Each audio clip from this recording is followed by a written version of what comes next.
संगत जी आके सत्संग की शुरुआत करते हैं और इनवाइट करते हैं सीतू प्रिया आंटी को।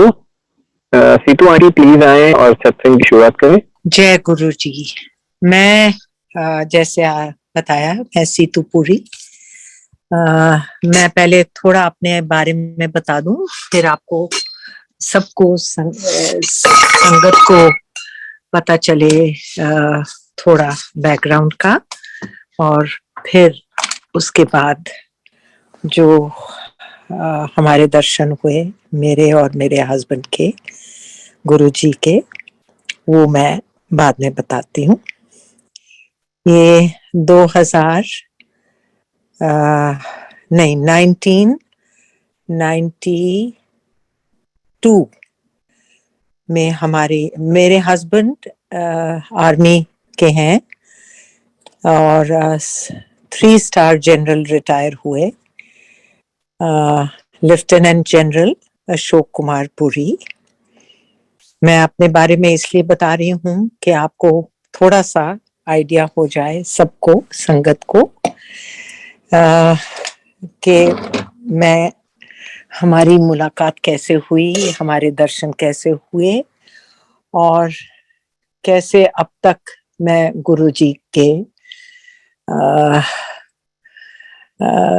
दर्शन भी करती हूँ और उनको मानती भी हूँ। तो मेरी ये बड़ी ऑनर की बात है, गर्व की बात है कि मैं आज आप सबसे बातचीत कर रही हूँ और आप संगत को अपने एक्सपीरियंस के बारे में बता सक रही हूँ।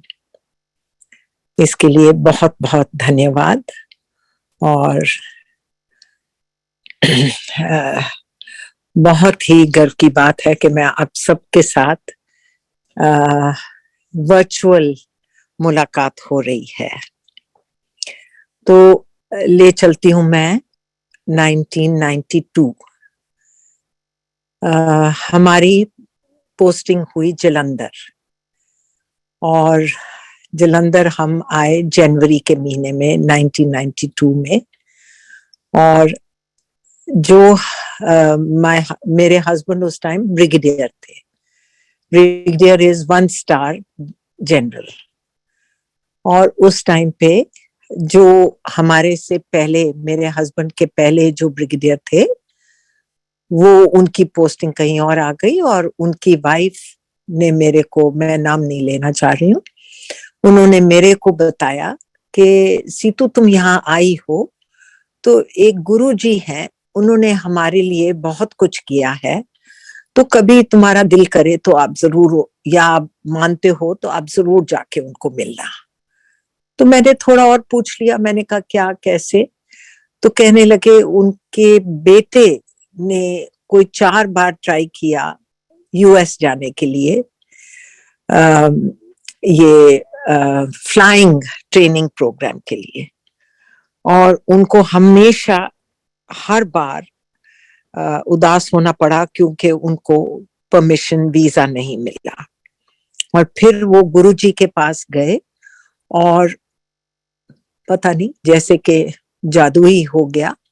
और उसके बाद जब उनके बेटे ने अप्लाई किया, ये भी ब्रिगेडियर थे, तो एकदम से उनका वीजा थ्रू हो गया और उनका बेटा यूएस चला गया ट्रेनिंग के लिए। और वो इस बात से बहुत ही शुक्रगुजार थे कि गुरुजी ने उनके लिए ये जो असंभव लग रहा था, वो आराम से सारे काम उनके हो गए।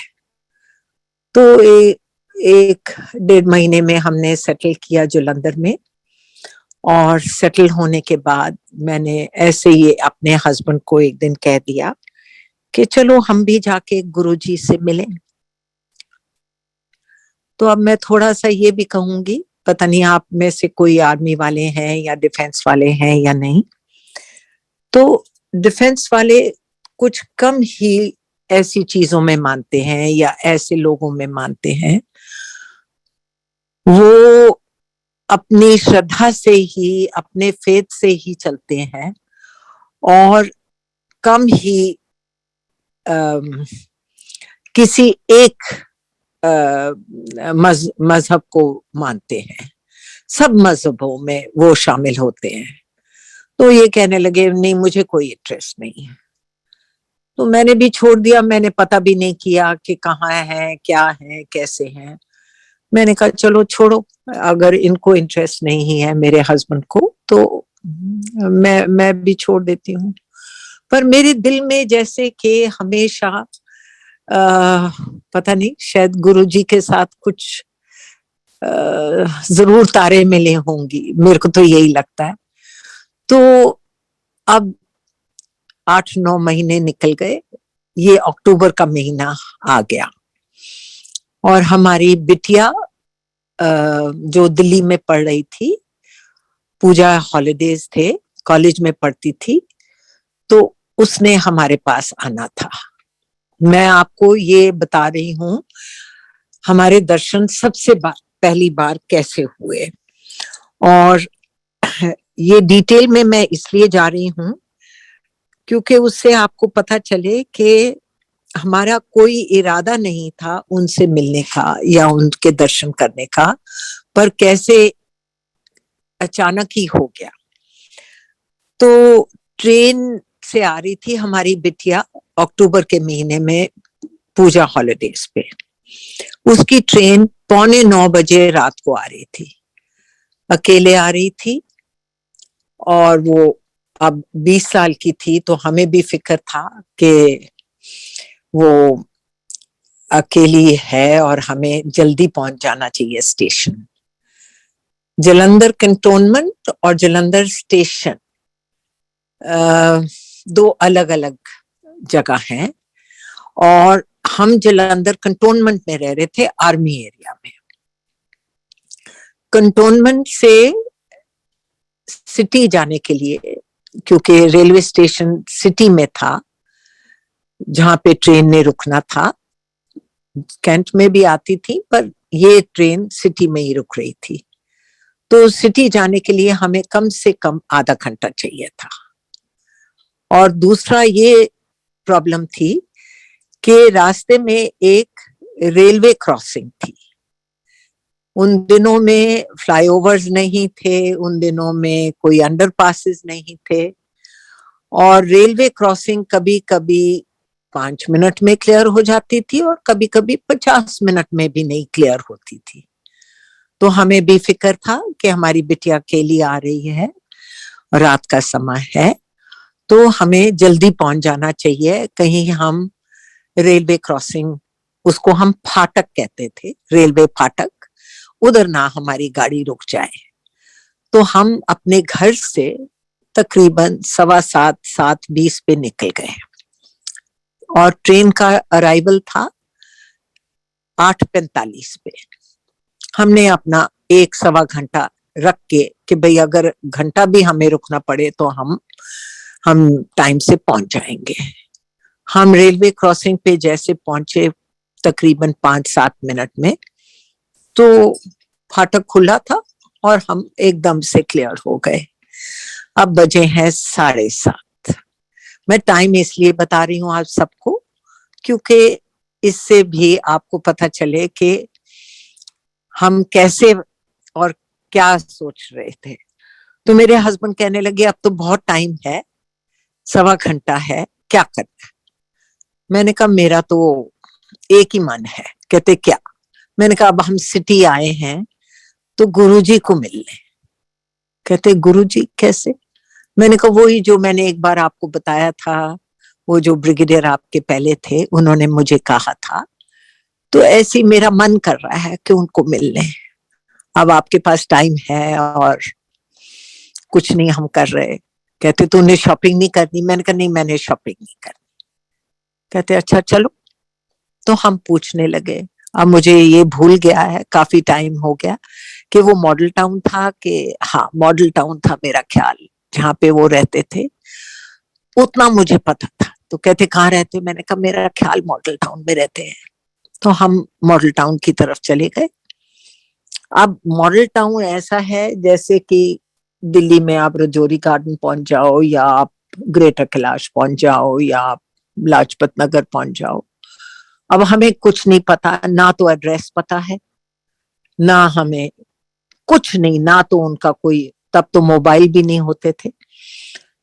तो हम मॉडल टाउन पहुंचे और अंदर सड़कों में घूमने लग गए। उस रात का टाइम था, अंधेरा हो रहा था। तो एक ऐसे ही आदमी हमें मिल गया। हमने पूछा, जी हम गुरु जी को ढूंढ रहे हैं। अब हैरानगी की बात है, उसने बोला, जी आप ऐसे सीधे जाओ, ऐसे जाओ, ऐसे जाओ, राइट हो जाओ और उसके बाद तीसरा मोड़ ऐसे ले लो। चलो हम चल पड़े। आगे जाके फिर पूछा, जी आप गुरु जी हम ढूंढ रहे हैं। उस आदमी ने फिर बता दिया हमें। हमें हैरानगी और हुई कि हम सिर्फ गुरुजी कह रहे हैं, हमें और कुछ नहीं पता उनके बारे में, और लोग हमें बता रहे हैं उनका रास्ता घर पहुंचने का। तो ऐसे पूछ पूछ के हम उनके घर तक पहुंच गए। अब घर पे जैसे हम पहुंचे, 4 स्टेप्स थे। 4 स्टेप्स को क्लाइंब किया और घर का जो एंट्रेंस था, मैं ये सब डिटेल आपको इसलिए बता रही हूं क्योंकि आपको कुछ विजुअलाइजेशन हो कि कैसे हमने उनके दर्शन किए। तो दरवाजा खुला था, 4 स्टेप्स के बाद एक दरवाजा खुला था और सामने एक कॉरिडोर था। कॉरिडोर के दोनों तरफ कमरे थे और हम दरवाजे पे जैसे खड़े हुए तो हमने देखा 2-4 चप्पलें वहां पड़ी थी। तो मुझे समझ आ गई कि यहाँ हमने अपने जूते उतारने हैं। हमें कुछ नहीं पता कि किस तरीके से हमने दर्शन करने हैं। तो हमने भी अपने चप्पलें और जूते उतारे। मैंने सिर को अपने चुन्नी डाली और हाथ जोड़ के मैं जब खड़ी हुई तो मैंने देखा कि बेडरूम दिख रहा था मुझे राइट साइड पे, और गुरु जी वहां बैठे हैं जमीन पे, बिस्तरे जो चारपाई बेड है उसके साथ ढासना लगा के। तो मैंने एकदम हाथ जोड़ लिए और ऐसे अपना सिर जरा सा झुकाया। जैसे मैंने सिर झुकाया, मैं तो एकदम कांप जाती हूँ, मेरे रोंगटे खड़े हो जाते हैं। तो गुरुजी कहते हैं, सीतू अंदर आ जाओ। मेरे हस्बैंड और मैं हैरान, और मैं कहती हूँ एक पल के लिए तो मैं बिल्कुल ही ऐसे थम गई कि इनको कैसे पता चला कि मैं सीतू हूं। ना तो हमने किसी से बात करी, ना तो कोई प्रोग्राम बनाया, ना तो किसी से कहा। ये तो फाटक खुला था, टाइम मिल गया तो हम आ गए। फाटक ना खुला होता, टाइम ना होता तो हम ना आते। और ऐसे हम पहुंचे हैं और इन्होंने मेरे को अपने नाम से बुला लिया। कोई नाम भी कोई ऐसा नहीं है कि भाई एकदम से कोई कह सकता है कि भाई आम नाम है। तो मेरे हस्बैंड और मैं बिल्कुल ही जैसे कि हैरान हो गए, और हम बिल्कुल ही, मैं तो अभी भी काम चाहती हूँ जब ये बातें कहती हूँ। तो हम उनके उसी बेडरूम में दर्शन हुए। वो जमीन पे बैठे थे कारपेट के ऊपर, तो हम भी बैठ गए वहां। ये 30 साल पुरानी बात है। तो हम भी नीचे बैठ गए और उनके साथ उनके अपने अपने बारे में हमने बताया कि ऐसे ऐसे हम ये हैं वो हैं। और मैंने उनको बोला, मैंने उनको पूछा, मैंने कहा आपको मेरा नाम कैसे आ गया? कहते, ले मैं तेरे को जानता नहीं।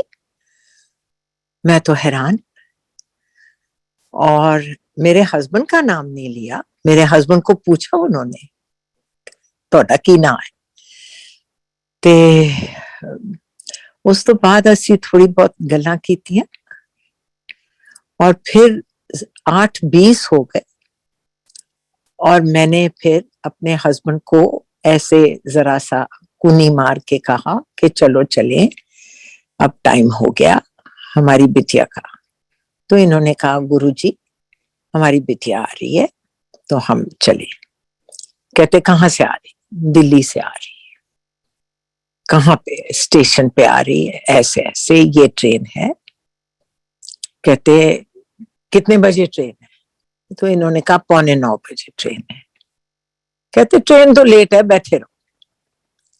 8:20 हो गया, हम बैठ गए चुप करके। और 5 मिनट के बाद मैंने कहा गुरुजी अब तो हमें जाने दो, हम चलें। कहते नहीं नहीं, मैंने कह दिया ट्रेन लेट है, बैठे रहो। फिर बैठ के 5 मिनट और, अब 8:30 हो गए, 8:35 हो गए। तो अब हमारे को बिल्कुल ही बेचैनी हो गई कि ये तो कह रहे हैं कि ट्रेन लेट है, पर अगर ट्रेन लेट ना हुई तो हमारी बिटिया तो घबरा जाएगी। तो हमने फिर उनसे कहा कि अब हम चलते हैं कि बिटिया अकेली आ रही है और बिल्कुल जलंधर पहली बार आ रही है तो हम लेट नहीं होना चाहते हैं। कहते अच्छा तुसी जाओ पर ट्रेन ते लेट है और वो 9:15 बजे आएगी। ये भी उन्होंने कह दिया कि 9:15 बजे आएगी। तो हम निकले वहां से और इन्होंने बड़ी तेज रफ्तार से गाड़ी चलाई और हम स्टेशन पे 9:48 पे पहुंच गए। मैं टाइम आपको इसलिए बता रही हूँ, हमने कहा चलो 2 मिनट लेट है कोई बात नहीं, जैसे वो अपना सूटकेस निकाल के बाहर आएगी हम पहुंच जाएंगे। और हम प्लेटफॉर्म पे पहुंचते हैं तो कोई ट्रेन नहीं, कुछ नहीं। हमें बताया गया कि ट्रेन 15 मिनट लेट है, 9 बजे आ रही है। चलो हमने कहा ठीक है, हम वहां खड़े रहे। 9 बज गए, 9 के 9:05 हो गए और ट्रेन का कोई पता नहीं। 9:10 हो गए और फिर हमें कहते हैं कि ट्रेन अब आएगी, आने वाली है। ट्रेन पूरे 9:13 पे दूर से दिखाई दी और जैसे वो ट्रेन प्लेटफॉर्म पे आई 9:14 हो गया। चलती चलती चलती जब वो रुकी, मैंने घड़ी देखी उस टाइम पे और स्टेशन की घड़ी, प्लेटफॉर्म की घड़ी देखी, डॉट 9:15 बजे थे, 9:15। और ट्रेन उसी 9:15 पे रुकी। मैं इससे मेरा जो फेथ है कि ये गुरुजी ने तो कमाल ही कर दिया, कैसे बता दिया हमारे को कि 9:15 आएगी और 9:15 ऐसे टिच जाके ट्रेन रुकी। बिटिया को हम मिले और चल पड़े। तो नेचुरली उसके बाद गुरुजी तो मैं कहती हूँ, मैं तो उनके बारे में कितना सोचती रही और मेरा जो फेथ है वो और बढ़ गया। उसके बाद मैं अपनी बिटिया को भी लेके गई उनके पास और उन्होंने मेरे को एक बात कह दी। अभी ये अक्टूबर का महीना है, मेरे हस्बैंड की प्रमोशन के रिजल्ट्स आने थे दिसंबर में। तो मेरे को कहते हैं कि सीतू तू कोई व्रत रखती है? मैंने कहा हाँ जी गुरुजी, मैं संतोषी माँ का व्रत रखती हूँ। कहते तू सोमवार का व्रत रख। मैंने कहा अच्छा जी आप कहते हो तो मैं सोमवार का रखती हूँ। तो मैंने उस दिन से सोमवार का व्रत रखना शुरू कर दिया और अपना संतोषी माँ का भी रखती थी। फिर हमारी जो रेजिमेंट्स थी वहां पे, ये भी मैं बताना चाहूंगी कि एक लेडी थी कैप्टन की वाइफ, उसके 7 साल हो गए थे शादी को और उसने मेरे को एक दिन ऐसी कहा, मैंने ऐसी पता किया, हम लोग ना आपस में मिलते हैं बातें करते हैं लेडीज क्लब में और वैसे, तो मुझे उनके कमांडिंग ऑफिसर ने बताया, उसकी वाइफ ने बताया कि इसको 7 साल हो गए हैं और इसको बच्चा नहीं हो रहा है। तो मैंने उसको कहा कि अच्छा मैं अगर आपको एक गुरुजी के पास ले जाऊं तो आप चलोगे? कहती हाँ जी, मैं कुछ भी करने को तैयार हूं। मैं उसको गुरुजी के पास ले गई और बिल्कुल ही आई थिंक 1 या 2 महीने बाद मेरे को खबर मिली कि she is pregnant and carrying, और बड़ी खुशी हुई मुझे। मैं 10 साल के बाद उसको जब मिली तो मुझे कहती है, मिलने आई, मेरे पैर पड़ गई और कहती है आपके कारण मुझे बेटा मिला। उसके बाद एक और लेडी थी, उसको भी ऐसे ही यही प्रॉब्लम थी और मैं उसको ले गई गुरुजी के पास। उसके साथ भी यही सक्सेस स्टोरी हुई। गुरुजी ने उनको ब्लेस किया जो भी अपनी, और उसको भी बच्चा ऐसे हो गया। फिर मेरा भाई और भाभी वो आए हमारे पास, उनको किसी ने बता दिया, हालांकि मैंने नहीं कभी बोला, उनको किसी ने बताया कि ऐसे ऐसे गुरुजी हैं यहाँ पे जलंधर में, और मेरी भाभी को MS था, MS इज मल्टीपल सिरोसिस। तो वो आई और कहती मैंने गुरुजी को मिलना, तो मैं उनको भी ले गई और वो आज तक, ये 92 की बात है, वो आज तक ठीक है। और मल्टीपल सिरोसिस उनको काफी बुरी तरीके से था, पर वो आज तक ठीक है और सब कुछ उसके साथ ठीक है। अब ये रही 92 की बात। मेरे हस्बैंड को प्रमोशन मिली इन दिसंबर, वो मेजर जनरल बन के दिल्ली आए।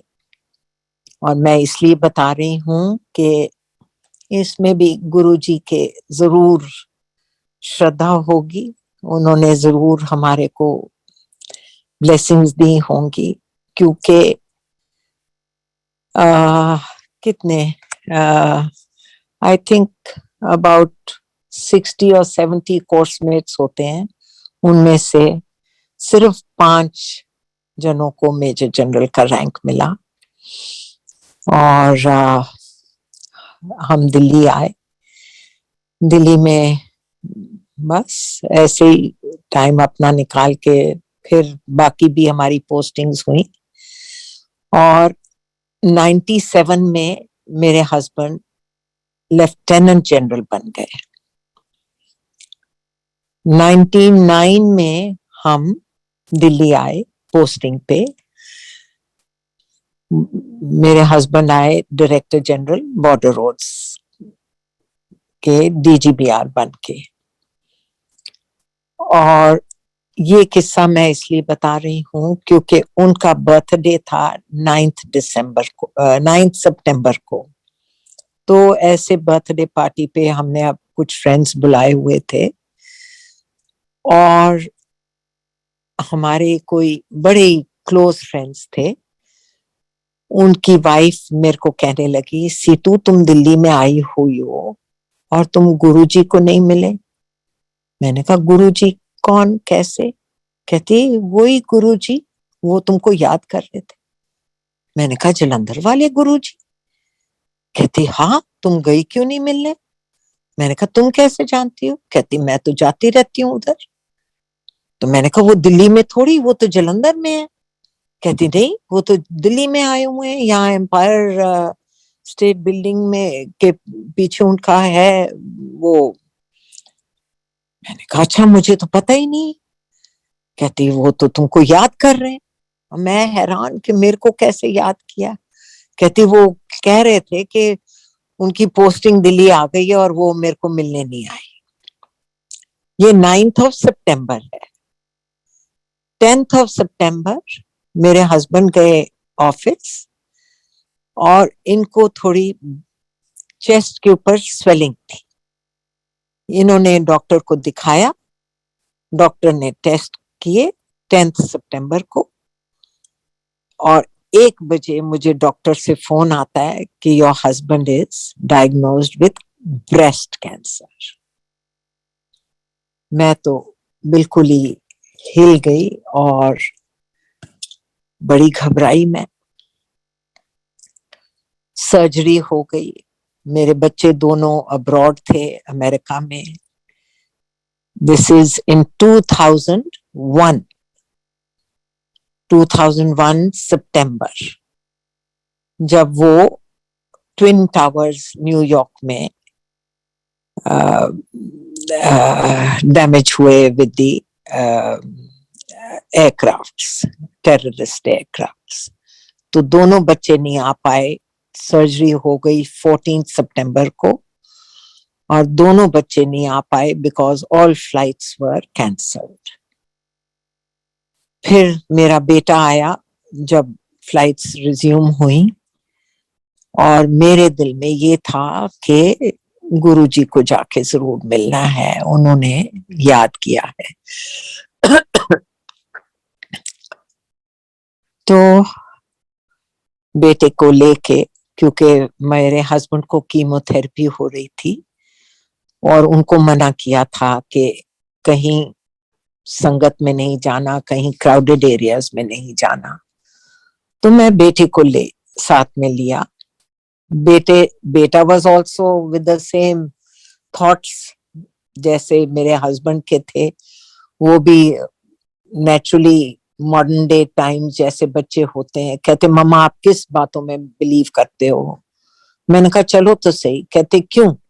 मैंने कहा ठीक है बेटे, मेरा फेथ है, चलो।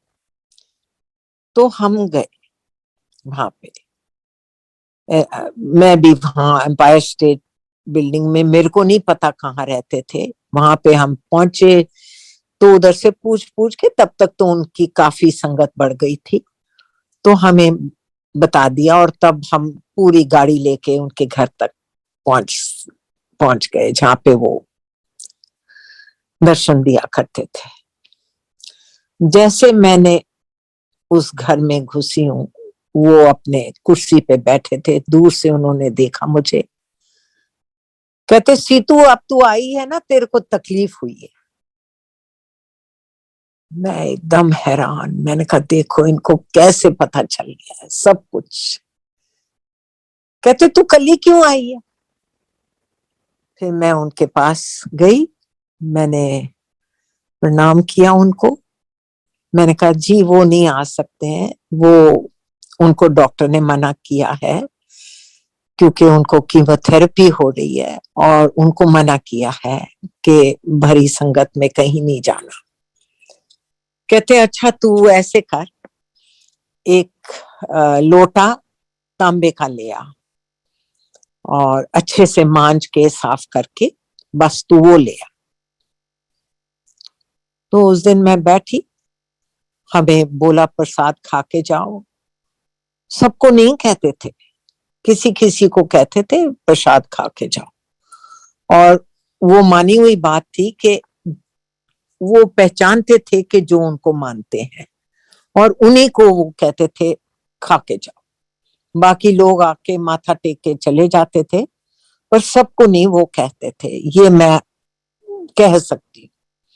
तो जब मुझे कहा कि आप प्रसाद खा के जाओ, तो मुझे वो बाकी लोग कहने लगे कि आप तो बड़े, पहली बार आपको देखा है और आपको इतना उन्होंने प्रसाद बोला है खा के जाओ। तो वहां पे खाने का तो भंडार हमेशा होता था, पूरा खाना खाया और फिर मैं आ गई।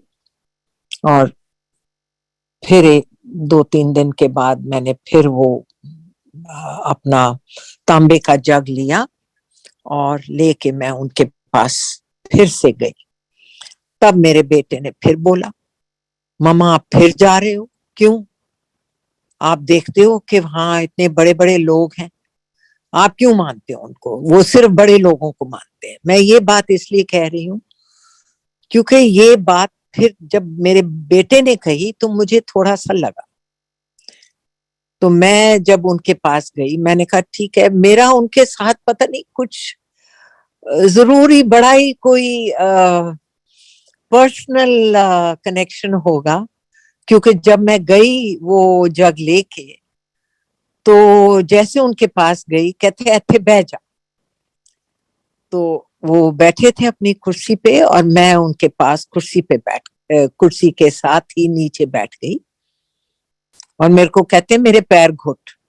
तो मैंने पैर दबाए। जब मैं पैर दबा रही थी तो मैंने उनको पूछा, मैंने कहा अब तो मौका है, मैं पूछ लूं। मैंने कहा गुरुजी, मेरा बेटा कह रहा है कि आप सिर्फ जो लोग ऊंची ऊंची पदवी पे हैं उनको बुलाते हो। कहते नहीं, ऐसी बात नहीं है, मैं उनको जरूर बुलाता हूं जो मेरे में फेथ रखते हैं, पर ये जो लोग हैं ये आगे लोगों को बताएंगे।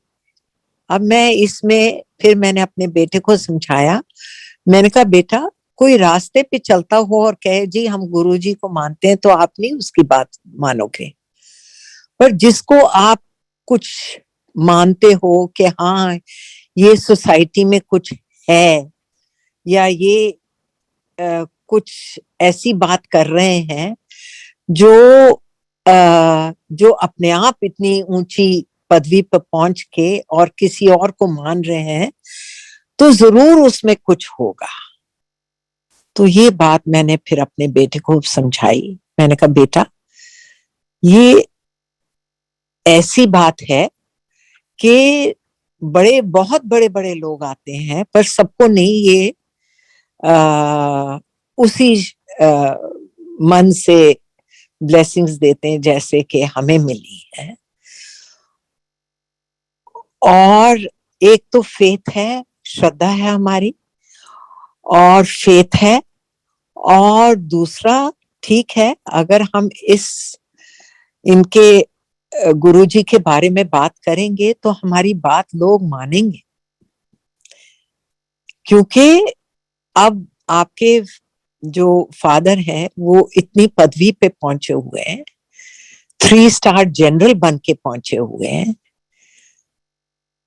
और आप ये भी बात मान लो कि गुरुजी ने मुझे कहा था कि तुम सोमवार का व्रत रखो। मैं 92 अक्टूबर से सोमवार का व्रत रख रही हूँ, और सारे आर्मी, नेवी, एयरफोर्स में 3 लेफ्टिनेंट जनरल बने हैं। आर्मी का एक ही बना इनके कोर्स का, और नेवी का भी एक ही, और एयरफोर्स का भी एक ही। और मेरे हस्बैंड 3 कोर्सेज आप मान लो, उनमें से एक मेरे हस्बैंड ही लेफ्टिनेंट जनरल बने, जो हाईएस्ट रैंक है आर्मी का, 3 स्टार जनरल। तो ये बात हुई 2001 में, और उस दिन से वो जो जग मैं लेके गई थी तांबे का, उन्होंने मेरे को बताया कि इसमें तुम रात को पानी भरो और सुबह इनको बोलो ये पानी पीने के लिए, और ये इन्होंने शुरू कर दिया वो पानी पीना। और मेरा ख्याल 3 या 4 साल में he was declared absolutely free of cancer. 4 या 5 साल होंगे टोटली फ्री ऑफ कैंसर। और 2017 तक मैं कहती हूँ इन्होंने इतना, माय हस्बैंड ने इतना अच्छी जिंदगी, फिट और एब्सोल्युटली हेल्दी तरीके से ही वाज लिविंग। और सो मच सो कि पहले ये अपना चेकअप्स कराते थे, फिर ये इन्होंने चेकअप्स भी 2015 से बंद कर दिए करवाना कि भाई अब मैं बिल्कुल ठीक हूँ, अब इतने साल हो गए, अब मैं बिल्कुल ठीक हूँ। फिर 2017 में इनको कोलन कैंसर हुआ, और इनका जब डायग्नोसिस हुआ तो 4th स्टेज था, और मुझे कहा गया था कि ये 2 साल से ज्यादा नहीं जी सकेंगे। उस टाइम पे मुझे नहीं ख्याल आया कि मैं फिर से जाऊं गुरुजी के पास। वो ट्रीटमेंट शुरू हो गई, सब कुछ शुरू हो गया, कीमोथेरेपी शुरू हो गई, सब कुछ। हम तो उसी चक्कर में पड़ गए। कीमोथेरेपी 12 हो गई, उसके बाद पेट स्कैन किया, कहते हैं हाँ अभी भी थोड़ा सा है पर आप थोड़ा रेस्ट ले लो। फिर ट्रीटमेंट शुरू हो गई 2 महीने के बाद। फिर पेट स्कैन किया, फिर उन्होंने कहा नहीं आप 1 महीने का रेस्ट ले लो, फिर से स्टार्ट कर दिया। फिर जाके सितंबर में मेरी एक फ्रेंड थी, उसने मेरे को बोला आंटी आप गुरुजी के पास नहीं गए। और उस फ्रेंड की बेटी को मैं लेके गई थी गुरुजी के पास, और वो एकदम भक्त बन गई थी, और मैं पता नहीं कैसे भूल ही गई गुरुजी को। और उसने मेरे को कहा आंटी आप तो मुझे लेके गए थे गुरुजी के पास, आप अंकल के लिए क्यों नहीं जा रहे हो। तो मैंने फिर इन अपने हस्बैंड को कहा चलो चले। तो अब हमने सब तरीके देख लिए हैं और सब डॉक्टरों ने कह दिया था कि 4th स्टेज में बड़ा मुश्किल है। तो हम गुरुजी के पास गए। दिस इज इन 2018 दिसंबर। और उसके बाद जब हमने पेट स्कैन किया तो PET scan for the first time 2 साल के बाद एब्सोल्युटली क्लियर। और जो हेड ऑफ द डिपार्टमेंट थे न्यूरो साइंसेस के इन आर्टेमिस, वो हैरान, कहती है मैंने ऐसा कभी नहीं देखा कि किसी का पेट स्कैन इतना क्लियर हो जाए। और ये मैं कहती हूँ कि हम गुरुजी के दर्शन करके आए थे, उनका प्रसाद चखा था, उधर बैठे थे, उनकी ब्लेसिंग्स ली थी। कुछ तो जादू हुआ है। और पेट स्कैन बिल्कुल ही क्लियर। उसके बाद फिर डॉक्टरों ने कह दिया अब ठीक है, कोई ट्रीटमेंट की जरूरत नहीं। हमने भी लाइफ नॉर्मल लेना शुरू कर दिया। और मैं कहती हूँ फिर मैं भूल गई कि गुरुजी हैं और गुरुजी के पास जाना चाहिए। फिर हमने जब दोबारा 4 महीने के बाद पेट स्कैन किया तो फिर वो आ गया था। PET scan was not positive. It showed infection had spread again. बस उसके 8-10 महीने बाद मेरे हस्बैंड भगवान के पास चले गए। पर मैं ये कहना चाहती हूँ कि मेरा फेथ गुरुजी के साथ है और गुरुजी के पास है। और मेरे हस्बैंड को कोई तकलीफ नहीं हुई। He had a very comfortable time throughout his illness. Guruji ने उनको बुला लिया कि उनको तकलीफ ना हो। और मेरा ख्याल वो वहीं चले गए उनके पास 2019 में दिसंबर। he has gone to Guruji, gone to the Supreme Being. मैं आज तक हर रोज हर सुबह जब मैं प्रार्थना करती हूँ, मैं तो गुरुजी को जरूर याद करती हूँ, उनको प्रणाम करती हूँ और उनसे यही दुआ करती हूँ कि बस आपका हाथ हमारे पे रहे। सब संगत को, सारी संगत को देखभाल करते रहो और आपका आशीर्वाद हम सबको मिलता रहे। जय गुरु जी, जय गुरु जी, जय गुरु जी। शंकर जी, नेक्स्ट हमारे साथ उषा सिंह आंटी है। उषा आंटी को इनवाइट करते हैं सत्य शेयर करने के लिए। जय गुरु जी। सबसे पहले गुरु जी के चरणों में नतमस्तक। आई हुई सारी प्यारी प्यारी संगत को गुरु जी का बहुत बहुत प्यार वाला जय गुरु जी।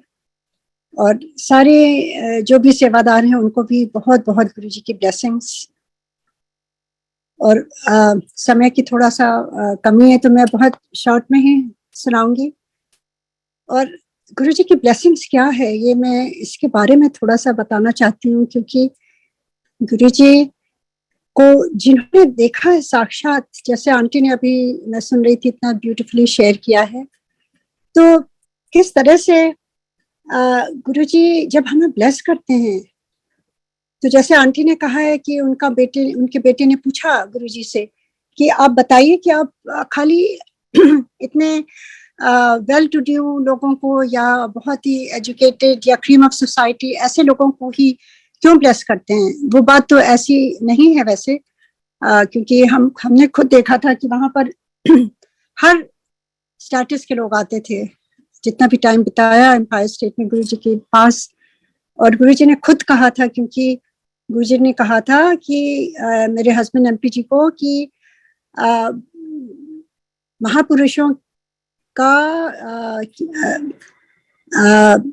आशीर्वाद सब पर बराबर, तो मतलब सब पर जो भी आता है वहां पर उसको बराबर। पर जैसे ये उन्होंने पूछा गुरुजी से कि ऐसे क्रीम ऑफ सोसाइटी, जो बात सही है, बहुत लोग आते थे, तो गुरुजी ने कितना सुंदर जवाब दिया। तो उसके बारे में मैं कुछ बताना चाहती हूँ कि बहुत आवश्यक है जानना, और उसके साथ रिस्पॉन्सिबिलिटी भी होती है उन लोगों की। जैसे मेरे ही देख लीजिए, जैसे गुरुजी ने इतनी ब्लेसिंग दी, तो क्या मैं उसको छुपा के बैठ जाऊं कि मैं बस अपने अंदर ही रखूंगी, मुझे किसी से क्या लेना देना, मेरा हो गया बस सब ठीक है, और अपने में ही मगन रहूं और शेयर ना करूं, और गुरुजी का नाम आगे ना बढ़े, और डर डर की रहूं कि किसी की नजर ना लग जाए। लोग कहते हैं मेरे से कि आंटी आप इतना क्यों शेयर करते हो, देखो नजर लग गई, ये हो गया आपका, वो हो गया। But to tell you the truth, जो होता है ना वो हमारे कर्म से होता है, जो भी होता है 100% है ये। तो कभी भी ना सोचें कि ये नजर लगे, ये हो गया, वो हो गया। It doesn't happen that way. और गुरुजी तो आए थे हमें फेयरलेस बनाने के लिए, डर डर के पूजा करने के लिए, डर डर के गुरुजी से जुड़ने के लिए। तो कभी नहीं कहा था गुरुजी ने। गुरुजी कहते हैं निर्वेद, देखिए जो पहली पौड़ी का है वो तो सबसे पहले यही है ना, निर्वैर होके रहना है, निडर होके रहना है। तो बहुत ही आवश्यक है कि हमें डरना नहीं चाहिए। और किस तरह से गुरुजी ने कहा कि मैं इसलिए उन लोगों को ब्लेस करता हूँ कि वो आगे जा करके अपना सत्संग औरों को बताएं, ये गुरुजी का हुक्म है। और गुरुजी ने कहा कि औरों को बताएं और उसके बाद हेल्प भी करें, क्योंकि देखिए अगर आप किसी भी पोजीशन में हैं तो क्या फायदा। जैसे कहावत है कबीर जी की, बड़ा हुआ तो क्या हुआ, जैसे पेड़ खजूर, पंछी को छाया नहीं, फल लागे अति दूर।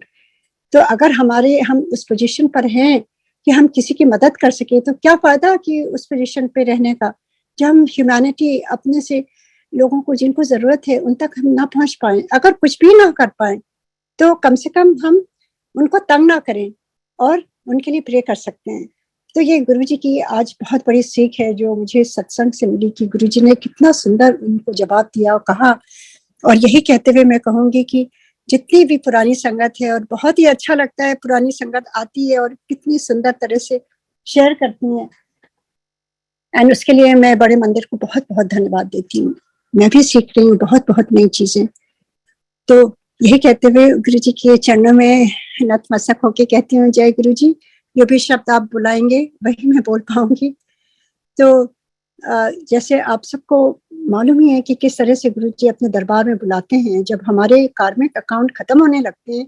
वो महादेव हैं, और महादेव तो जो है ये उसमें हस्तक्षेप नहीं देते हैं, इंटरफेयर नहीं करते हैं हमारे अपने कर्म में। गुरु जी भी कहते थे मैं छोड़ देता हूँ थोड़ा सा, क्योंकि तुम्हें अगले जन्म में उसको भुगतना पड़ेगा नहीं तो बहुत जरूरी है कि हमें उसको समझना चाहिए कि गुरु जी हैं, इसका मतलब ये नहीं है कि हमें अपने अकाउंट्स क्लियर नहीं करने होंगे, सब कुछ यही करके जाना होता है। तो इसी प्रकार जब हमारे दुख या हमारे जो भी कर्म रहे होंगे, जितनी भी सफरिंग होगी बेटी के आसमा की वजह से, जैसे हम जुड़े हैं, और किस तरह से वो दिन गुरुजी ने जब बुलाया अपने दरबार में और एक हाथ बस यूं ही उठा के कह दिया जा कल्याण कर देता। ना उस दिन उन्होंने लोटा दिया, ना उस दिन कोई चांदी का ओम दिया, और उस दिन उस समय तक हमने लंगर भी नहीं खाया था। तो गुरुजी के महावाक्य की बहुत महिमा है, बहुत महिमा है। जो गुरुजी कहते हैं वही होता है, और जो गुरुजी ने कहा हुआ है वही हो रहा है। तो बहुत ही आवश्यक है उसको समझना। तो ऐसे ही हमारी जो जर्नी चलती रही, तो गुरुजी ने बहुत चीजें जो उनके सानिध्य में बैठ करके जो सुना और देखा और सीखा, वही मैं शेयर करूंगी, क्योंकि वो फर्स्ट हैंड मेरा एक्सपीरियंस है और मेरी फैमिली का, और उसको मैं ऑनेस्टली बात कर सकती हूँ, उसको मैं ऑनेस्टली आपसे शेयर कर सकती हूँ, क्योंकि ये तो हमारे साथ खुद बीती हुई है। देखिए, गुरुजी महादेव हैं, महाशिव हैं, और कोई भी आपको लाइफ नहीं दे सकता है। गुरुजी ने मेरे हस्बैंड को 2 बार लाइफ दी। 90% उनका लंग कोलैप्स हो गया था। सोचिए, आज के टाइम में, कोरोना टाइम में, लंग्स में जरा सब कुछ होता है, क्या क्या प्रॉब्लम होती है लोगों को। हमारे महादेव, हमारे गुरुजी ने किस तरह से 90% लंग कोलैप्स को भी उन्होंने चुटकी भर में खाली रोटी प्रसाद खिला करके, अब उसकी भी जरूरत नहीं होती थी, पर जैसे मैं बता रही हूँ कि गुरुजी हमारे लिए कुछ करते थे कि हमें तसल्ली हो जाए कि गुरुजी ने कुछ किया। नहीं तो हम सोचेंगे अरे गुरुजी ने तो कुछ किया ही नहीं। तो किस तरह से उन्होंने उनको जो आईसीयू में थे, कितनी जल्दी जल्दी उनको अपने दर पर बुलाया, उनको शुक्राना कराने के लिए उन्होंने शुक्राना किया, गुरुजी थैंक यू। और गुरुजी कहते जा न्यू लाइफ दे देता, ऐश कर। तो ये कौन कर सकता है। और सेप्टोसीमिया जैसे मैंने पहले भी शेयर किया है, ये गुरुजी की बढ़ियाइयां है। गुरुजी को शुक्राना करने का जब मौका मिलता है तो उनके बारे में हमें शेयर करना चाहिए लोगों को, उनका भी फेथ बढ़े।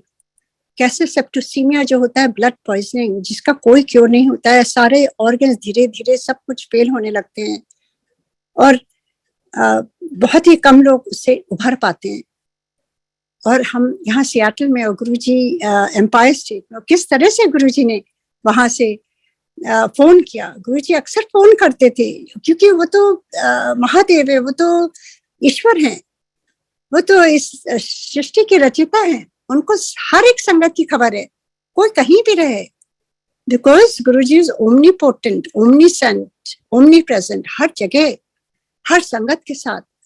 और ऐसे कितने आपने सत्संग सुने, किस तरह से उनका अचानक ही फोन आ गया 4 बजे सुबह, और उन्होंने मुझे उसका उपाय भी बताया, कैसे उनको देना है, क्या उनके मुंह में डालना है, कैसे वो गुरुजी वहीं से उन्होंने ब्लेस कर दिया। और आईसीयू में जो मेरी बेटियां वहां पर थी रात में, कहती हैं वहां पे एकदम से जैसे डिवाइन लाइट से आ गई, और आईसीयू में गुरुजी की फ्रेग्रेंस आनी शुरू हो गई, जहां दवाइयां इतनी थी। तो गुरुजी तो कहीं भी पहुंच जाते हैं। गुरुजी को जो करना होता है वो अपने भक्तों के लिए हमेशा करते हैं गुरुजी, और अभी भी कर रहे हैं, अभी भी कर रहे हैं। और किस तरह से उसके बाद से उनके सारे ऑर्गन्स वापस ठीक हो गए, और he was totally fine. And उसके बाद वो 2007 जनवरी में गुरुजी के दरबार में गए, और गुरुजी को धन्यवाद दिया, उनको शुक्राना दिया, और गुरुजी बहुत ही खुश हुए और कहते हैं जा न्यू लाइफ दे देती, ऐश कर। और आप सबको मालूम है कि किस तरह से गुरुजी जो किसी को भी ब्लेस करते हैं, तो वो गुरुजी तो ब्लेस करने का मतलब कि हमें गुरुजी का शुक्राना किस तरह से करना, उनकी बढ़ियाइयां करनी है, उनके बारे में लोगों को बताना है, और उनके हुक्म में रहना है। हुक्म क्या है, ये मैं कुछ चीजें आपको शेयर करना चाहती हूँ। देखिए, जो गुरुजी ने स्वयं मेरे से कहा था वही मैं शेयर करूंगी। एक तो गुरुजी ने सबसे पहले कहा था, इतने डाउट का कोई काम नहीं है। हमें कभी भी गुरुजी पर डाउट नहीं करना चाहिए।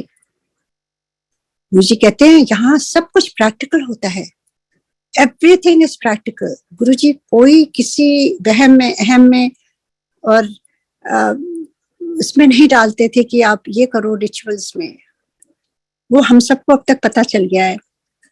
और उसके बाद गुरुजी कहते थे कि जब सत्संग में आओ तो अपने बुद्धि को बाहर उतार करके आओ जूतों के साथ, क्योंकि वहां पे लॉजिक का कोई काम नहीं है, क्योंकि गुरुजी तो लॉजिक के बियॉन्ड है। देखिए कैसे हो सकता है गुरुजी, जिसको डायबिटीज होती थी उसको गुरुजी जलेबी और लड्डू खिला के ठीक कर देते थे। This is beyond logic, right? किसी भी डॉक्टर से कहेंगे तो वो कहेगा ये क्या कह रहे हैं। तो गुरुजी की जो वे ऑफ ट्रीटमेंट या जो उनकी जो ब्लेसिंग्स है उस पर कभी डाउट ना करें कि ये कैसे होगा, ये कैसे होगा। तो ये भी बहुत आवश्यक है कि जब हम गुरुजी से जुड़ते हैं तो हमें डाउट्स भी हटा देने चाहिए, नो इफ एंड बट, पूरे मन से ये सोच के चलें कि बस गुरुजी ब्लेस कर रहे हैं। एंड उसके बाद गुरुजी ने कितनी चीजें बताई हैं। गुरुजी कहते हैं कि सत्संग में एकदम डिसिप्लिन होना चाहिए, और डिसिप्लिन का मतलब तो हम सभी जानते हैं, हम सभी संगत में जा चुके हैं, बड़े मंदिर भी जा चुके हैं। देखिए बड़ा मंदिर तो गुरुजी ने हम सारी संगत के लिए बनवाया है।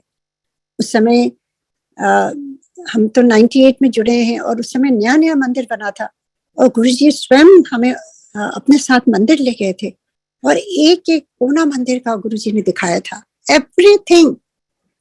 I still remember that day. बहुत ठंड की रात थी, दिसंबर जनवरी का टाइम था और बहुत धुंध थी, और आधी रात से ज्यादा हो गया था, 1 बज रहे थे। और जैसे गुरुजी तो लॉर्ड शिवा है ना, उनको टाइम स्पेस उनसे कुछ भी उनको पता नहीं रहता नहीं, मतलब इट इज बियॉन्ड दैट। हम लोग सोचते हैं अरे इतनी रात हो गई ये है, एंड गुरुजी अचानक ही खड़े हो गए। 15-20 लोग थे हम लोग, और कहते हैं चलो सब लोग बड़े मंदिर। मैं कभी भी नहीं गई थी तब तक बड़े मंदिर। दिस वाज इन 99 दिसंबर की बात है। और अचानक ही गुरुजी को हम लोग फॉलो करते करते चले जा रहे थे कारों में अपने, और मुझे लगा था कहाँ जा रहे हैं पता नहीं, इतनी दूर। उस समय कोई ट्रैफिक नहीं, कुछ नहीं, कोई दुकानें नहीं, कोई लाइट नहीं, कोई सेल फोन नहीं, कुछ नहीं। बिल्कुल गुरुजी की कार से सटे सटे चले आए थे, कहीं खो ना जाए हम लोग। और जब पास पहुंचे तो इतना सुंदर सा फॉग में से पूरा शिवलिंग इतना बड़ा सा दिख रहा था। मैंने कहा माय गॉड, मैंने कहा इतना सुंदर मंदिर मैंने कभी देखा ही नहीं कि शिवलिंग कहाँ से, जैसे आसमान से शिवलिंग आ रहा है ये, क्योंकि मंदिर तब तक कोहरे से ढका हुआ था। और गुरुजी अंदर लेके, और इतना सुंदर मंदिर, मेरी आंखें नहीं हो रही थी। एंड गुरुजी ने सारा मंदिर दिखाया, अपना रूम, ट्रीटमेंट रूम, सब कुछ स्पिक एंड स्पैन। सोचिए उस समय नया नया बना हुआ था, मूर्ति, नंदी, सब कुछ। फिर गुरुजी ने एक सेवादार से कहा कि आंटी को ऊपर ले जाओ शिवलिंग के पास, और he told me to do something. तो बहुत गुरुजी का शुक्राना है कि गुरुजी ने खुद कितने कितने एक्सपीरियंसेस दिए हैं वहां पर बड़े मंदिर में। तो गुरुजी इतना खुश होते थे, कहते थे कैसा लगा।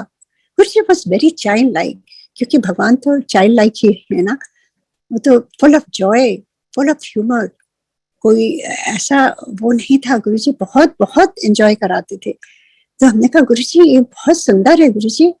कहते अच्छा लगा। हमने कहा गुरुजी ये तो स्वर्ग है। एंड गुरुजी सेड ये मैंने अपने संगत के लिए बनवाया है। तो मैंने गुरुजी से ये क्वेश्चन किया, गुरुजी तो संगत यहाँ क्यों नहीं होती है, वहां पर इतनी कम जगह होती है एम्पायर स्टेट में। गुरुजी सेड अभी ये बहुत दूर है, यहाँ कुछ बस्ती नहीं है और लोगों को आने में बहुत टाइम लगेगा। So this was the answer Guruji gave। And अब देखिए किस तरह से वहां सब कुछ बन गया है, और किस तरह से वहां पर जगह नहीं मिलती है, इतनी लंबी लाइनें होती हैं बड़े मंदिर में। और जैसे आंटी ने कहा कि इतने दिन वो भूल गई थी गुरुजी को, और कैसे उनको जब किसी ने याद दिलाया वो गई, तो किस तरह से उनके हस्बैंड का वो नेक्स्ट टाइम उनका क्लियर आया। ये क्या है, ये this is the power of बड़े मंदिर, दिस इज द पावर। गुरुजी बाहर छोड़ गए हैं, क्योंकि स्वयं उन्होंने मेरे से कहा था ये मेरी शिवपुरी है। जब एक दिन गुरुजी ने कहा तो मंडे को उत्थे चली जाना बड़े मंदिर। तो मैंने कहा गुरुजी आप जहां आप होंगे। कहते नहीं मैं नहीं होगा। तो आई वाज हेजिटेटिंग। मैंने कहा आप जहां होंगे मैं वहां आ जाऊंगी गुरुजी। कहते ना, तू मंडे को 10 बजे बड़े मंदिर का दर्शन करके आओ। आई वेंट टू बड़े मंदिर, और किस तरह से वो छोटे वाले जो शिव जी हैं फाउंटेन वाले, उसमें आधे गुरुजी और आधे शिव जी, पूरा दर्शन दिया गुरुजी ने। तो ये क्या है? उसके बाद जब हम गुरुजी के पास गए तो गुरुजी कहते हैं, देखा दर्शन मिल गया ना, वो मेरी शिवपुरी है, इत्थे मैं रहता हूं, मेरी सारी पावर उत्थे है। तो गुरुजी अपने टाइम में ही ये बता कर गए हैं। और गुरुजी के यहाँ जो बड़े बड़े फंक्शंस होते थे, गुरुजी बहुत सेलिब्रेट कराते थे, और जो डांस वगैरह कराते थे वो भी कराते थे, पर वो बहुत सेलिब्रेशंस वाले डेज पर, या शिवरात्रि हो या गुरुजी का जन्मदिन हो, ऐसे नहीं गुरुजी के एवरीडे सत्संग में कोई भी उठ के डांस कर सकता था, नेवर एवर, क्योंकि गुरुजी फुल ऑफ डिसिप्लिन थे। एंड उनका जो डिसिप्लिन है उसको हमें तोड़ना नहीं है। अगर हमें गुरुजी की लेगेसी आगे बढ़ानी है तो मैं संगत जी से यही हाथ जोड़ के रिक्वेस्ट करूंगी कि आप प्लीज गुरुजी के जो हुक्म है, जो उनके साथ डायरेक्टली 1-to-1 गुरुजी ने जो बताया हुआ है, उसको एटलीस्ट हम सब उसके बारे में सोचें और फॉलो करें। क्योंकि हर संगत में देखिए, एम्पायर स्टेट में ऐसा थोड़ी ना होता था कि रोज गुरुजी डांस करा रहे हैं, कभी नहीं होता था।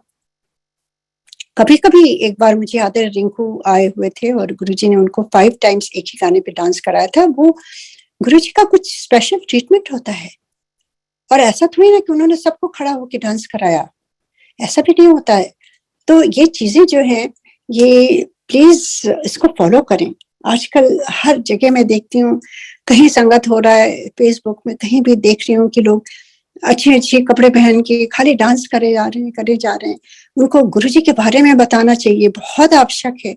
मैं गुरुजी माफ करें कुछ भूल चूक हो, पर जो गुरुजी के दरबार में देखा है वही मैं शेयर करूंगी। एंड आप सबसे विनती है कि आप सब भी, हम सब की रिस्पॉन्सिबिलिटी है कि हम सब एक होकर के इसको फॉलो करें। एंड उसके अलावा गुरुजी के जो स्वरूप हैं वो मैं कई बार शेयर कर चुकी हूँ, क्योंकि गुरुजी ने स्वयं मेरे से कहा है, this is all has been addressed to me personally from Guruji. वो मैं आपको बता रही हूँ। एक बार फोटो के लिए गुरुजी ने कहा था उत्थे रख लेना, तो मैं कन्विंस नहीं थी, शुरू की बात है। तो गुरुजी कहते हैं, मैंने कहा गुरुजी फोटो तो फोटो होती है, आप होते तो अच्छा था। तो गुरुजी ने हंस के बड़े फॉर्मली कहा, गुरुजी वाज अ टास्क मास्टर, अगर उनको कुछ बताना होता है वो फॉर्मली भी बताते हैं। फॉर्मली उन्होंने मेरी तरफ देखा, कहते ना जिथे मेरी फोटो होती है उत्थे ही मैं, आई गॉट द मैसेज। तो हर एक स्वरूप जो है, उस समय गुरुजी फोटो बोलते थे, उस समय हम लोग भी फोटो बोलते थे। तो गुरुजी का जो भी स्वरूप है उसको आप रिस्पेक्टफुली जैसे है वैसे ही एक्सेप्ट करिए। गुरुजी तो वैसे ही इतने सुंदर हैं, उनको कुछ भी, उनको कुछ उसमें फोटो में उनके कुछ नगीना नहीं जड़ना है, ना उनके में कुछ अलग से हम कुछ उनको फूल पत्तियों में वो करना, ऐसा नहीं करिए प्लीज, छेड़छाड़ नहीं करिए गुरुजी, क्योंकि स्वयं गुरुजी ने कहा है। तो वैसे ही रहने दीजिए और उनको एडिट नहीं करिए। और अगर गलती से आपके पास आ भी जाती है तो आप प्लीज फॉरवर्ड ना करें उसको। And this has to come from the whole sangat together as one sangat. और जैसा भी जो भी प्लेटफॉर्म हो, आप प्लीज ये मैसेज आगे बढ़ाइए, क्योंकि गुरुजी की जो स्वरूप हैं उनको वैसे ही रहने दें, बहुत सुंदर है। और उसके बाद मैं ये भी कहना चाहती हूँ कि गुरुजी के जो सानिध्य में समय बिताया है, वहां पे डिसिप्लिन कैसे होता था संगत में। अब तो दुनिया भर में संगत हो रहा है, बहुत अच्छा है, गुरुजी का नाम ऐसे ऐसे बढ़ रहा है, इतनी नई नई संगत जिनको मैं सल्यूट करती हूँ, इतनी ब्यूटीफुली वो लोग ऑर्गेनाइज कर रहे हैं, सब कर रहे हैं। और यही है कि डिसिप्लिन से करें, और जैसे जैसे गुरुजी ने सिखाया है संगत होनी चाहिए। और मेन जो गुरुजी ने सिखाया है वो है ध्यान में बैठना, उसको तो हमें रीइंफोर्स करते रहना चाहिए। और अगर ध्यान में मन भी ना लगे कोई बात नहीं, आप खाली शब्द सुनते रहिए। गुरुजी तो कहते थे, मैंने समझने के लिए थोड़ी ना बोला है, मैंने तो कहा है बस सुनो और अगर हम उस बाणी जो बानी और जो शब्द बस्ती है उस पर ही ध्यान दें तो देखिए हमारा पूरा फोकस उस पर रहेगा, तो और कुछ थॉट ही नहीं आएगा। और ध्यान क्या है? ध्यान वही है, प्रभु के बारे में सोचना। तो ये सारी चीजें गुरुजी ने स्वयं अपने जीवन काल में ही सब कुछ उन्होंने सिखाया हुआ है, जो हमें इस बात को आगे बढ़ाना है। देखिए मेरे तो इतने सत्संग हैं कि मैं सारी जिंदगी गुरुजी की के बारे में बोल सकती हूँ नॉन स्टॉप, और मुझे उसमें खुशी भी मिलती है। पर कुछ चीजें जो हैं गुरुजी क्या चाहते हैं वो भी बहुत शेयर करना आवश्यक है, हम सबकी रिस्पॉन्सिबिलिटी है। और उसके साथ साथ जो भी आप जिस तरह से सत्संग कर रहे हैं वो भाव भी बहुत आवश्यक है। खाली देखा देखा नहीं, देखा देखी नहीं। देखिए गुरुजी ने इस टाइम सब कुछ बंद करा दिया है। May be it was getting little bit out of hand, सब कुछ बंद करा दिया है गुरुजी ने। आप घर में बैठ करके गुरुजी को याद करो, कुछ भी जरूरत नहीं, क्योंकि हमें तो वो बैसाखी चाहिए थी कि हमें ये चाहिए वो चाहिए, कुछ भी आवश्यक नहीं है। आप घर में, हम एक गुरुजी के स्वरूप के सामने दिया जलाते हैं। आजकल बाहर भी नहीं जा सकते, ज्यादा फूल भी नहीं ला सकते, ये है वो है, जो भी है हमारे पास उससे ही गुरुजी तो भाव के ही भूखे हैं गुरुजी, उनका कुछ भी नहीं चाहिए, नथिंग। जैसा आपको मालूम है बड़े मंदिर में तो गुरुजी ने फूल भी लाने के लिए मना कर दिया था, और गुरुजी कहते थे मैं खाली प्यार का भूखा हूं, मुझे कुछ नहीं चाहिए। कुछ भी नहीं एक्सेप्ट करते थे गुरुजी, तो अभी हम कैसे कर सकते हैं? कुछ भी नहीं लेते थे गुरुजी, नेवर एवर, कोई वहां ला ही नहीं सकता था कुछ। और गुरुजी डिडंट ओन एनीथिंग, जो था वो बांट देते थे। तो ये सब चीजें भी हमें सीखनी चाहिए, सोचना चाहिए इसके बारे में। अगर हम गुरुजी की संगत हैं तो कभी कभी इस पर भी हमें नजर डालनी चाहिए कि हम गुरुजी के हुक्म में हैं कि नहीं, और हमें आंसर मिलता जाएगा उसका। और उसके बाद गुरुजी जैसे जैसे उन्होंने बताया कि किस तरह से सत्संग करना चाहिए और किस तरह से गुरुजी की हीलिंग होती है। गुरुजी की हीलिंग कई तरह से होती है। आप ध्यान में बैठिए, टेलीपैथी से गुरुजी आके आपको बता देते हैं।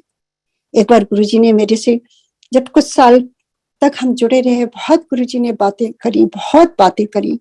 एक दिन आया जब गुरुजी ने कहा आज के बाद हम बात नहीं करेंगे, अब मैं टेलीपैथी से तेरे से बात करूंगा।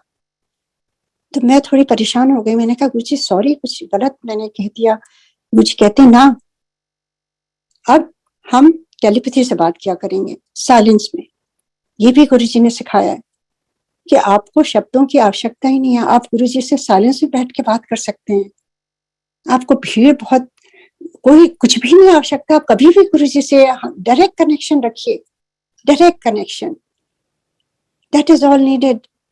और गुरुजी कहते हैं भाव से आप कनेक्शन बनाइए गुरुजी से, और मांगने की लोड़ नहीं है। गुरुजी कहते हैं मुझे तेरे बारे में सब कुछ मालूम है, जो तेरे लिए ठीक होगा वही मैं करूंगा। और कभी कभी जो हम चाहते हैं वो शायद हमारे लिए ठीक नहीं होता है।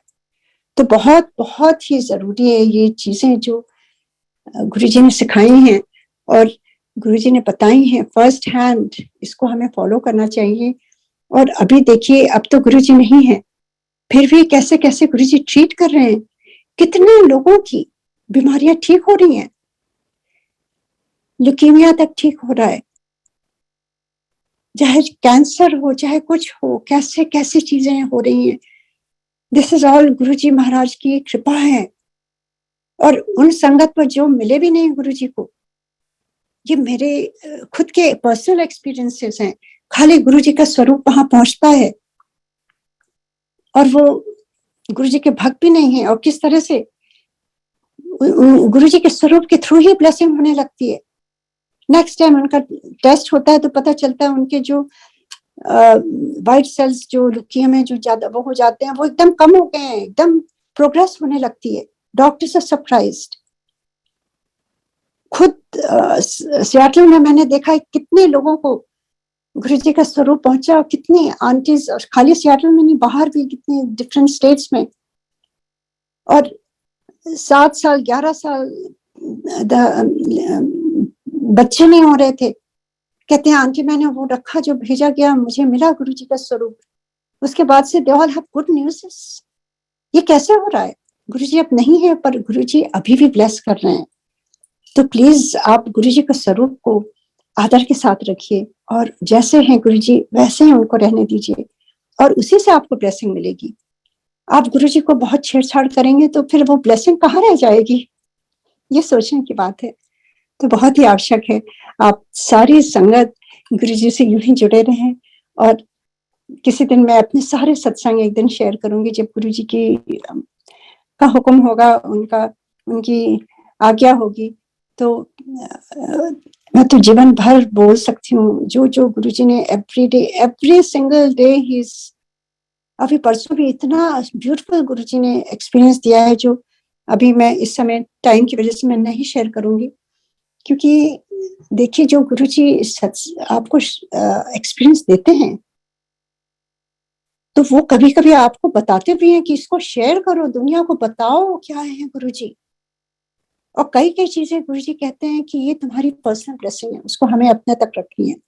So we have to differentiate and that comes with Guruji's connectivity. आप गुरुजी से कनेक्टेड रहेंगे, आपको खुद पता चल जाएगा क्या हमको शेयर करना है क्या नहीं शेयर करना है। और गुरुजी से एंड में अब टाइम हो गया तो मैं बस यही कहूंगी कि आप सारी संगत हम सब बहुत ब्लेस्ड हैं। कभी ना सोचें कि ये आंटी अंकल बहुत ब्लेस्ड हैं और ये है वो, कुछ नहीं। ब्लेसिंग क्या है? ब्लेसिंग ये है कि आपकी चैलेंजेस भी हों फिर भी आप हंसते रहो। ब्लेसिंग वो है कि आपका कुछ भी काम ना हो रहा फिर भी आप गुरुजी से जुड़े रहो और खुश रहो और गुरुजी की बढ़ियाइयां करते रहो। इस जन्म में हमें गुरुजी का सानिध्य मिला, इस जन्म में अभी भी आप सब लोग गुरुजी से जुड़े हो बगैर देखे, वो भी बहुत बड़ी ब्लेसिंग है। शिव पुराण में महादेव कहते हैं मैं अपने भक्तों के अधीन हूँ, जो मुझे पुकारता है मैं वहां पहुंच जाता हूँ। अभी भी गुरुजी आते हैं, कभी नहीं सोचिए अब गुरुजी नहीं है कैसे होगा। He is always there, he is always around. अब यही कहते हुए मैं यही समाप्त करती हूँ। गुरुजी को बहुत बहुत धन्यवाद और बहुत बहुत धन्यवाद इस बात का कि मुझे थोड़ा सा भी मौका मिलता है मैं गुरुजी का गुणगान करने के लिए। तो मेरी ये सुबह ही यहाँ पे सुबह ही मेरी गुरुजी अपना गुणगान करा करके मेरा पूरे दिन गुरुजी ब्लेस कर देते हैं। ये सबसे बड़ी ब्लेसिंग है जो हम अपने गुरुजी का गुणगान कर पाते हैं और सुन पाते हैं दोनों। जय गुरुजी। बहुत बहुत गुरुजी का आशीर्वाद सारी संगत पर बराबर होना चाहिए। जय गुरुजी, जय Guruji. Thank you uncle, thank you.